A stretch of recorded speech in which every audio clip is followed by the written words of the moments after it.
2015학년도 수능 완성 실전 모의고사 3회 18번에서 21번입니다. 고전문학 고전소설 이 흥부전이네요. 흥부전 봅시다. 형제 간의 우애와 권산징악. 흥부전이야 뭐 아는 거니까 여기 전체 줄거리 또 있네요. 전체 보시고 봅시다. 뭐 주제가 뭐 형제 간의 우애? 권선징악. 형제간의 우애가 없다가 이제 생긴 거겠죠. 봅시다. 흥부는 집도 없어 집을 지으려고 집 제목을 내려가려고 만첩청산에 들어가서 소부 등 대부 등을 와드렁퉁탕 베어다가 안방대청 행랑 몸체에 내외 분합 물림태에 살미살창 가로다지 입구자로 지은 것이 아니라 이놈은 제 집목을 내려하고 수수밭 틈으로 들어가서 수수깡 한 붓을 베어다가 안방대청 한 행랑 몸체 두루 짚어 아주 작은 말집을 꽉 짓고 돌아보니 수수대 반묻이 그저 남았다. 방안이 넓든지 말든지 양주 두루누워 기지개를 켜면 발은 마당으로 가고 대가리는 뒷곁으로 맹자 아래 대문하고 엉덩이는 울타리 밖으로 나가니 동리 사람이 출입하다가 이 엉덩이 불러들이소 하는 소리를 흥부 듣고 깜짝 놀라 대성통곡 우는 것이었다. 에고 답답스럽구나. 어떤 사람은 팔자 좋아 대광보국 숭록 대부 삼정승과 육조판서로 태어나서 고실광대 좋은 집에 무기공명 누리면서 호요식 지내는가. 내 팔자는 무슨 일로 말만한 오막집에 별빛이 빈뜰에 가득하니 지붕 아래에 별이 배고 청천한 운세 우시에 우대량이 방중이라 문 밖에 가랑비 오면 방 안에 큰 비 오고 헤어진 자리와 흐름한 배잔방이 찬 방 안에 헌자리 벼룩 빈대 등이 피를 빨아먹고 앞문에는 살만 남고 뒷벽에는 외만 남아 동지섣달 한풍이 살 쏘듯 들어오고 어린 자식 젖달라 하고 자란 자식 밥 달라 하니 차마 서러워서 못 살겠네.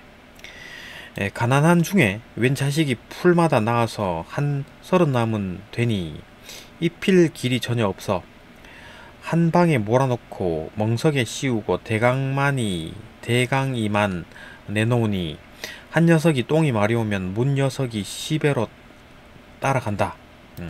그 중에 값진 것을 다 찾는구나. 한 녀석이 나오면서 에고 어머니 우리 열구자탕에 국수 말아 먹었으면 또 한 녀석이 나와 앉으며 에고 어머니 우리 번거지 전골 먹었으면 또 한 녀석이 내다르며 에고 어머니 우리 게장국에 흰밥 조금 먹었으면 또 한 녀석이 나오며 에고 어머니 대추 찰떡 먹었으면 에고 이 녀석들아 호박국도 못 얻어먹는데 보채지나 말려무나. 또 한 녀석이 나오며 에고 어머니 왜 올부터 불두덩이 가려우니 날 장가 들여주오. 이렇듯 보챈들 무엇 먹여 살려낼까. 집안에 먹을 것이 있든지 없든지 소반이 네 발로 하늘에 축수하고 소치 목을 메어 달렸고 조리가 턱걸이를 하고 밥을 지어 먹으면 책력을 보아 갑자일이면 한 때씩 먹고 생쥐가 쌀알 얻으려고 밤낮 보름을 다니다가 다리에 가래토시 서서 종기를 침으로 따고 앓는 소리에 동리 사람이 잠을 못 자니 어찌하니 서러울 건가. 중국부분 줄거리. 흥부는 다리를 다친 제비를 치료해주고 이듬해 봄 그 제비가 물어온 박씨를 심자 방 내통이 열린다.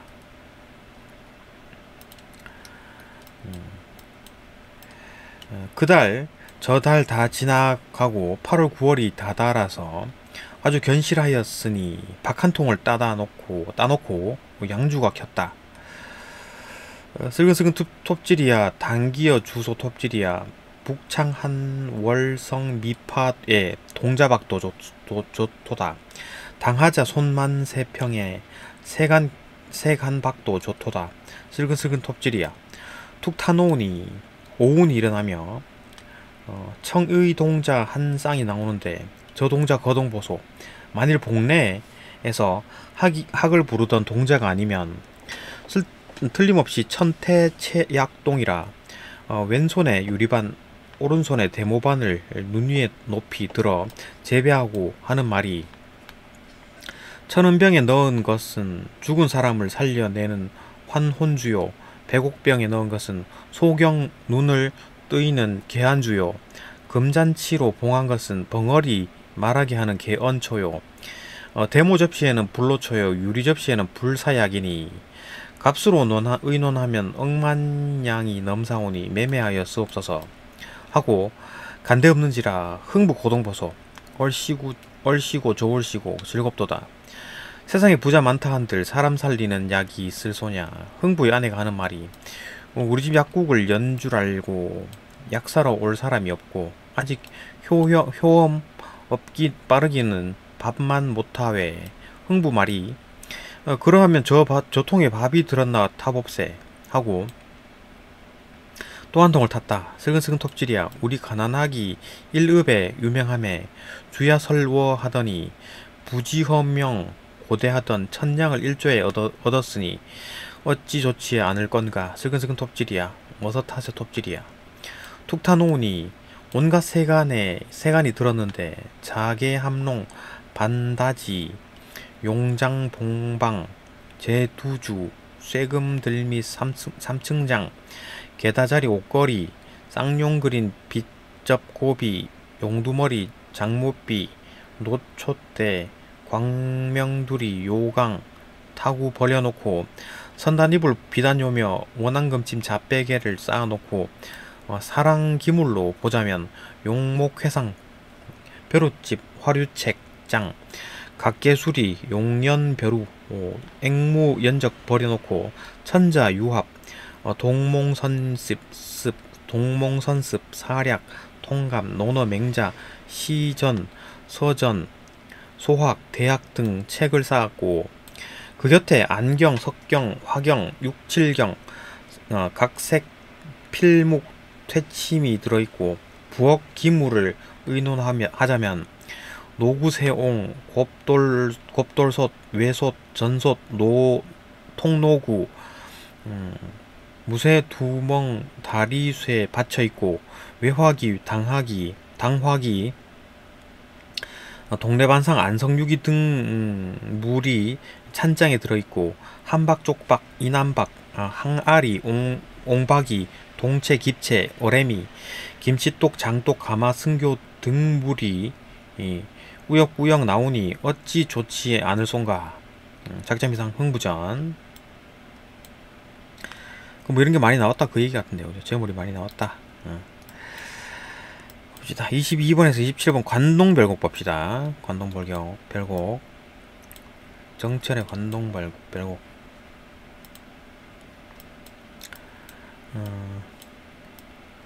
무슨 내용이냐면 관동 지방의 절경 감상과 선정의 포부,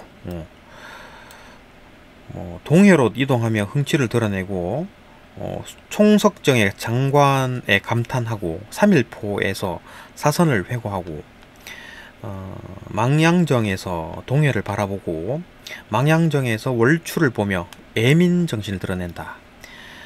꿈속에서 이제 신선을 만난다. 그죠? 뭐 이런 내용이다. 봅시다. 산중을 매양보랴 동해로 가자쓰라 남녀 완보하야 산영루에 올라하니 영농 벽계와 수성 대조는 니별을 원하는 듯 정기를 떨치니 오색을 넘노는 듯 고각을 섰부니 해운이 다 걷는 듯 명사길 닉은 말이 취션을 빚기 싫어 바다에 곁에 두고 해당화로 들어가니 백구야 나지 마라. 내 버린 줄 어찌 안한. 금낭굴 돌아들어 청석정에 올라하니 백옥루 남은 기둥 다만 내히 서 있고야. 공슈의 성령인가 귀부로 다 드문가. 구태야 눅면은 무엇을 상토던고. 고성을 난 더만 두고 삼일포를 찾아가니 단셔는 완연하되 사셔는 어디 가니. 예 사흘 머문 후에 어디가 또 머물고 선유담 영랑호 거기나 가 있는가. 청간정 만경대 몇 고대 안 뒀던고 중냐. 천군을 못 내보아 망령정에 오른 말이 바다 밖은 하늘이니 하늘 밖은 무엇인고. 가뜩 노한 고래 뉘라셔 놀래관데 붉은이 뿜건이 어지러이 구는지고. 은산을 걷고 내어 육합에 나리는 듯 5월 당천에 백설은 무사일고. 적은덧 밤이 들어 풍랑이 정하거늘 부상지척의 명월을 기다리니 서광천장이 배는 듯 숨는 거야. 주렴을 고쳐 걷고 옥계를 다시 쓸며 계명성 덧도록 고쳐 앉아 바라보니 백년화의 한 가지를 뉘라서 보내신고. 일이 좋은 세계 남대되 다 배고죠. 남에게 다 보이고 싶다. 그죠? 뉘하주 가득 부어 달다려 물은 말이 영웅은 어디 가며 사선은 기 뉘러니 아메나 만나 보아 옛 기별 묻자하니 선산동해에 갈길 기 뭐도 멀샤. 송근을 베어 누워 풋잠을 얼핏 드니 꿈에 한 사람이 날다려 니로 말이 그대를 내 모르라. 상계의 진선이라 이라. 황정경 일자를 어찌 그릇 늙어두고 인간에 내려와서 우리를 따르는가. 저건도 가지마오 이술 한잔 먹어보.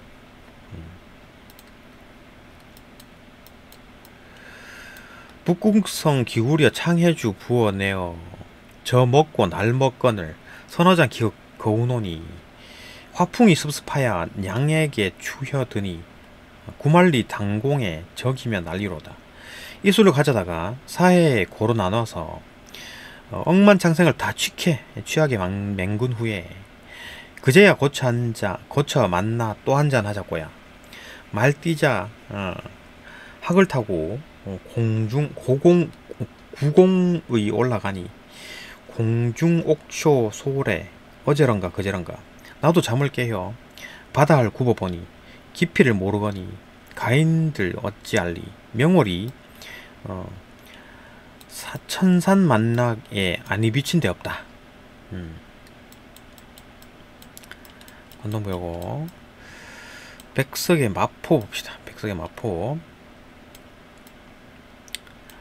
이거 마포의 풍광이 지닌 양면적 특성. 마포의 풍광.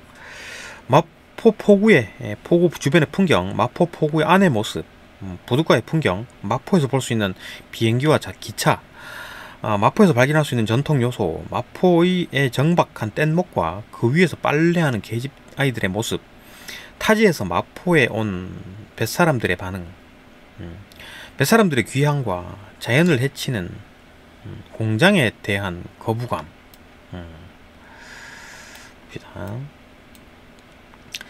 사장은 물새가 없이 너무 너르고 그 건너 포플러의 행렬은 이 개포의 돛대들보다 더 위험이 있다.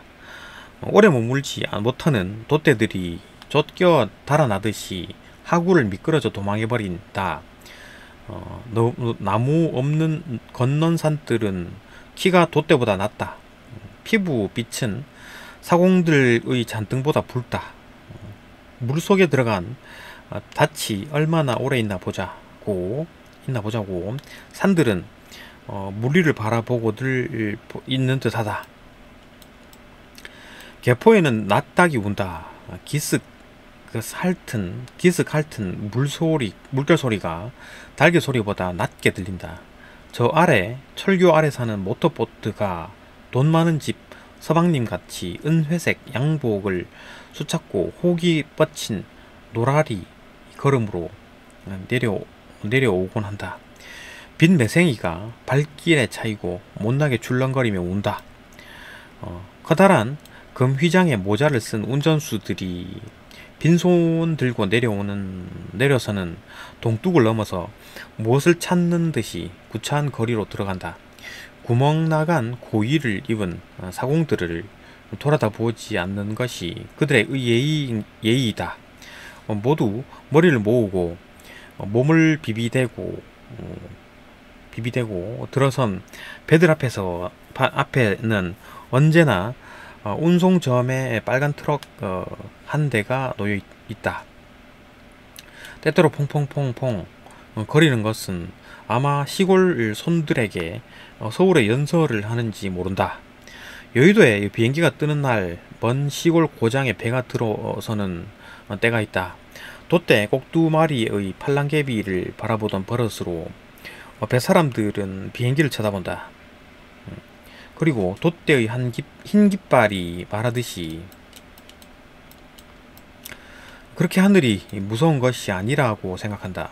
이럴 때 영등포를 떠나오는 기차가 한강철교를 건넌다. 시골 운송점과 정미소에서 내는 신년 괴력의 그림이 정말이 되는 때다. 마포는 참 좋은 곳이요. 뱃사람의 하나는 반드시 이렇게 감탄한다. 흰 수염 난 늙은이가 매생이에서 낙대를 들이우지 않는 날을 누가 보았나. 요단강의 영지가 물 위에 차 있을 듯한 곳이다. 강상에 흐느끼는 나룻배를 보면 비파행의 애끓는 노래가 들리지 않나 할 것이다. 뗏목이 먼저 강을 내려와서 강을 올라오는 배를 맞는 일이 많다. 배가 떠난 뒤에도 얼마를 지나서야 뗏목이 풀린다. 뗏목이 낯익은 배들을 보내고 나는 때에 개포의 작은 계집아이들이 빨래를 가지고 와서 그 잔등에 올라앉는다. 기름 바른 머리 분칠한 얼굴이 얘가 어딘가 하고 묻고 싶어 할 것이 뗏목의 마음인지 모른다. 뱃지붕을 타고 먼 산 바라기를 하는 사람들은 저산 그 너머 산 그 뒤로 보이는 하얀 산만 넘으면 고향이 보인다고들 생각한다. 서울 가면 아무대 산이 보인다고 마을에서 말하고 떠나온 그들이 서울의 개포에 있는 탓이다. 배들은 낯선 개포에서 본과 성명을 말하기를 싫어한다. 그들은 머리에다 커다랗게 붉은 글자로 백천, 해주, 아산 이렇게 뻐젓한 본을 달고 금파환, 대양환, 순풍환 이렇게 아름답고 길상한 이름을 써붙였다. 그들은 이 개포의 맑은 하늘 아래 뿔사납게 서서 흰구름과 눈빨기를 하는 전기공장의 시커먼 굴뚝이 미워서 이 강에 정을 못 들이겠다고 말없이 가버린다. 백석의 마포. 다음 28번에서 31번 갈매나무를 찾았어. 현대소설입니다. 봅시다.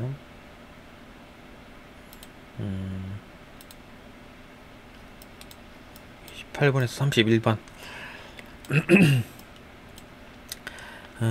백석의 시 남신의주 유동 박씨봉방 뭐 이런 것과 상호 텍스트성을 갖는 소설이다.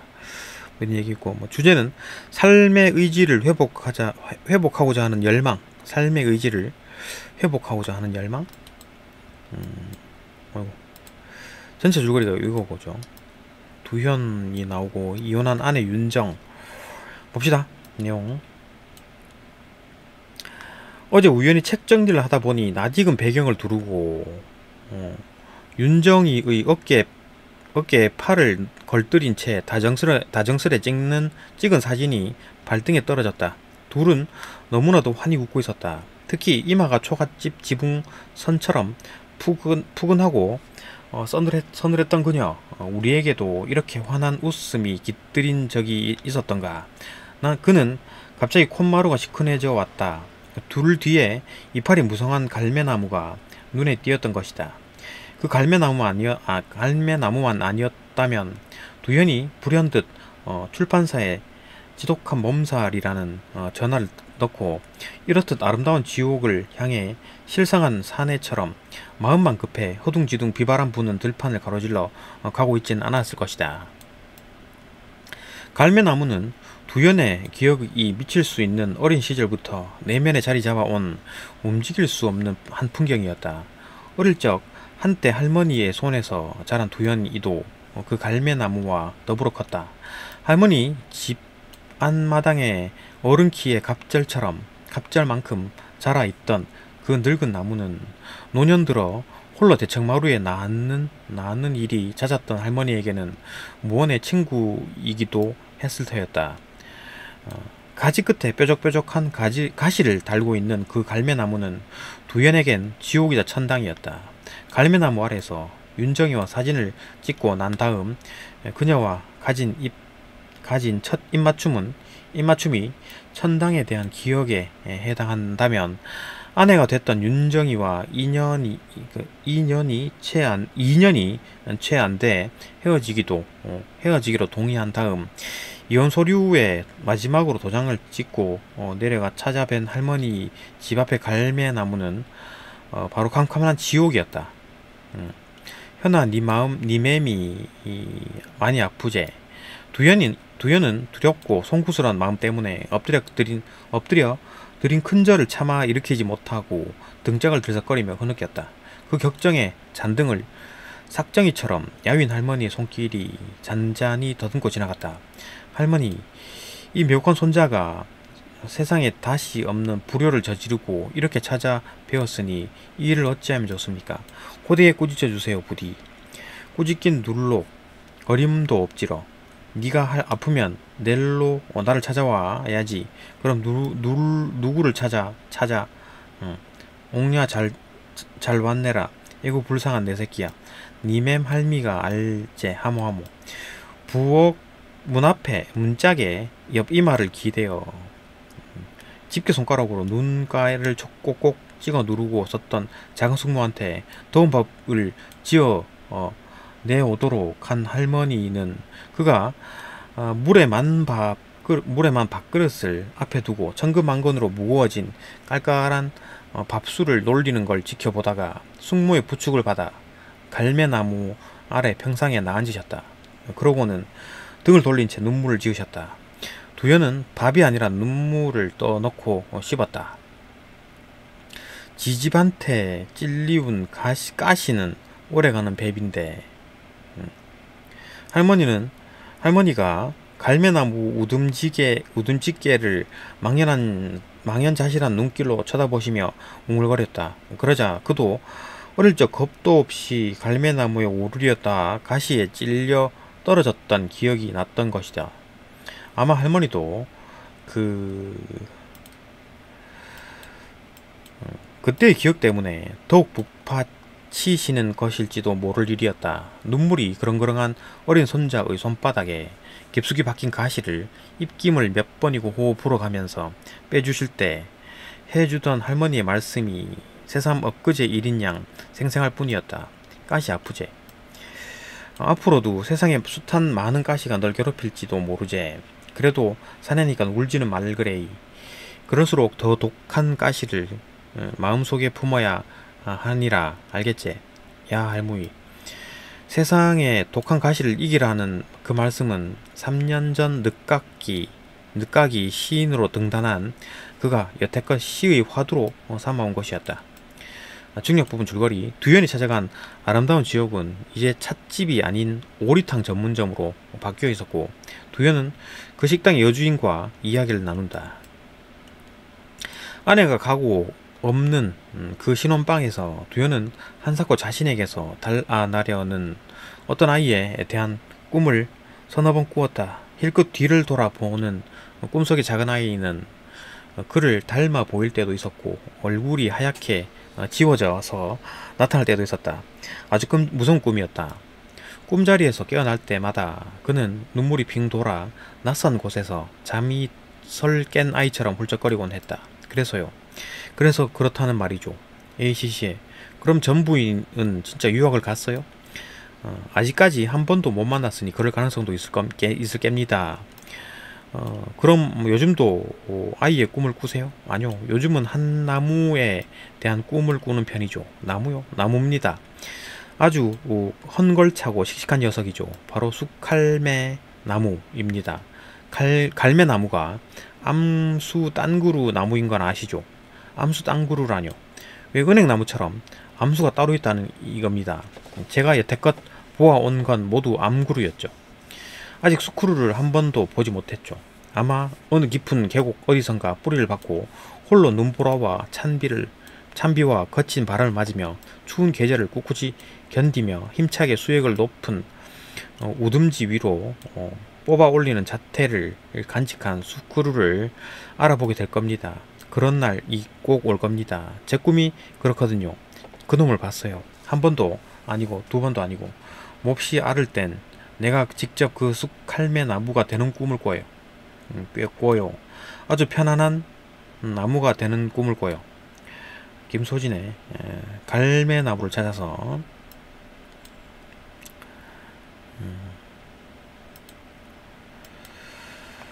현대소설이었습니다.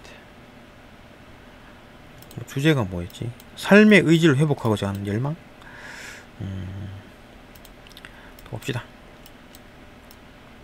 삶의 의지라. 32번에서 34번 요거 그 신동집의 오렌지 있죠. 오렌지 봅시다. 본질을 파악하고 싶은 대상으로서의 오렌지, 손을 대면 파악할 수 없는 본질, 본질적 존재로서의 오렌지, 파악하기 어려운 본질로 인한 고민의 시간, 어쩌면 본질을 이해할 수도 있을 듯한 희망. 봅시다. 오렌지에 아무도 손을 댈 순 없다. 오렌지는 여기 있는 이대로의 오렌지다. 더도 덜도 안 되는 오렌지다. 내가 보는 오렌지가 나를 보고 있다. 마음만 낸다면 나도 오렌지의 포들한 껍질을 벗길 수 있다. 마땅히 그런 오렌지만이 문제가 된다. 마음만 낸다면 나도 오렌지의 찹쌀한 속살을 깔 수 있다. 마땅히 그런 오렌지만의 문제가 된다. 그러나 오렌지에 아무도 손을 댈 순 없다. 대면 순간 오렌지는 오렌지가 아니 되고 만다. 내가 보는 오렌지가 나를 보고 있다. 나는 지금 위험한 상태다. 오렌지도 마찬가지 위험한 상태다. 시간이 똘똘 배암의 또아리를 틀고 있다. 그러나 다음 순간 오렌지의 포들한 껍질에 한없이 어진 그림자가 비치고 있다. 누구인지 잘은 아직도 몰라도. 신동집의 오렌지. 뭐냐? 존재의 본질을 파악하고자 하는 의지? 존재의 본질을 파악하고자 하는 의지. 오렌지의 본질을 파악하고 싶다. 뭐 그런 건가요? 봅시다. 이상의 거울. 많이 보던 건데. 자아 분열로 인한 어떤 갈등이다. 그죠? 밀폐된 거울 속에 진짜 세계. 의사소통이 단절된 거울 속의 세계. 분열된 자아와의 단절된 관계. 거울이 지닌 모순과 이중적 구조. 심화되는 자아 분열의 양상, 분열된 자아로부터 소외된 또 다른 자아. 그러니까 자아 분열이 됐다. 그죠? 봅시다. 거울 속에는 소리가 없소. 저렇게까지 조용한 세상은 참 없을 것이요. 거울 속에도 내게 귀가 있소.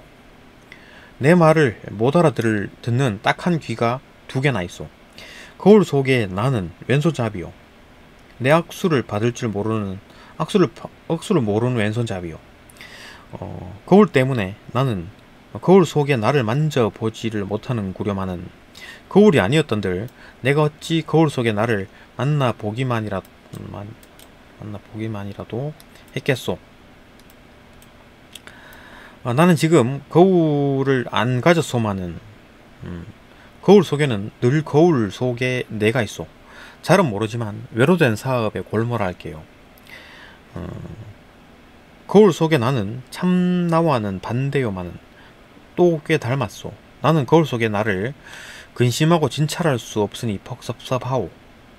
이상의 거울. 자, 분열이 된 상황이다. 그죠?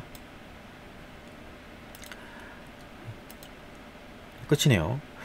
예, 다음 강 넘어갑시다.